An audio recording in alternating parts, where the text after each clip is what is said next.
اعوذ باللہ من الشیطان الرجیم، پناہ مانگتا ہوں میں اللہ کی شیطان مردود سے۔ بسم اللہ الرحمن الرحیم، شروع اللہ کا نام لے کر جو بڑا مہربان نہایت رحم والا ہے۔ وعلم آدم الأسماء كلها ثم عرضهم على الملائكة فقال أنبئوني بأسماء هؤلاء إن كنتم صادقين۔ اس کے بعد اللہ نے آدم کو ساری چیزوں کے نام سکھائے، پھر انہیں فرشتوں کے سامنے پیش کیا اور فرمایا اگر تمہارا خیال صحیح ہے کہ کسی خلیفہ کے تقرر سے انتظام بگڑ جائے گا تو ذرا ان چیزوں کے نام بتاؤ۔ قالوا سبحانك لا علم لنا إلا ما علمتنا إنك أنت العليم الحكيم۔ انہوں نے عرض کیا نقص سے پاک تو آپ ہی کی ذات ہے، ہم تو بس اتنا ہی علم رکھتے ہیں جتنا آپ نے ہم کو دے دیا ہے، حق جاننے اور سمجھنے والا آپ کے سوا کوئی نہیں، اور آپ نے ہم کو دے دیا ہے، حقیقت میں سب کچھ جاننے اور سمجھنے والا آپ کے سوا کوئی نہیں۔ قال يا آدم أنبئهم بأسمائهم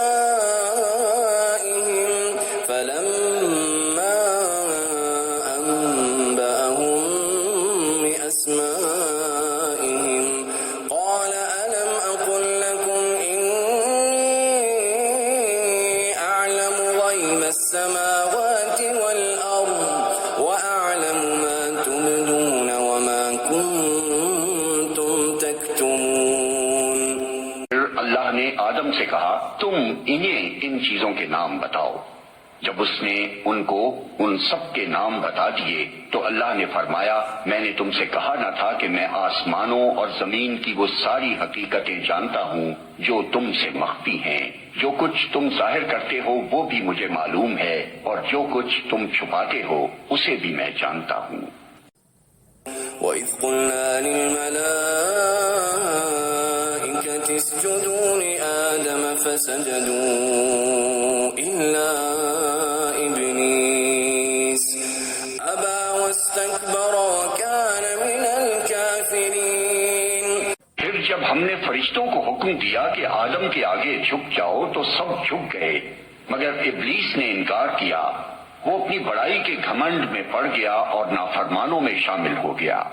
وَقُلْنَا يَا آدَمُ اسْكُنْ أَنْتَ وَزَوْجُكَ الْجَنَّةَ وَكُلَا مِنْهَا رَغَدًا حَيْثُ شِئْتُمَا وَلَا تَقْرَبَا هَذِهِ الشَّجَرَةَ فَتَكُونَا مِنَ الظَّالِمِينَ۔ پھر ہم نے آدم سے کہا کہ تم اور تمہاری بیوی دونوں جنت میں رہو اور یہاں بفراغت جو چاہو کھاؤ، مگر اس درخت کا رخ نہ کرنا ورنہ ظالموں میں شمار ہوگے۔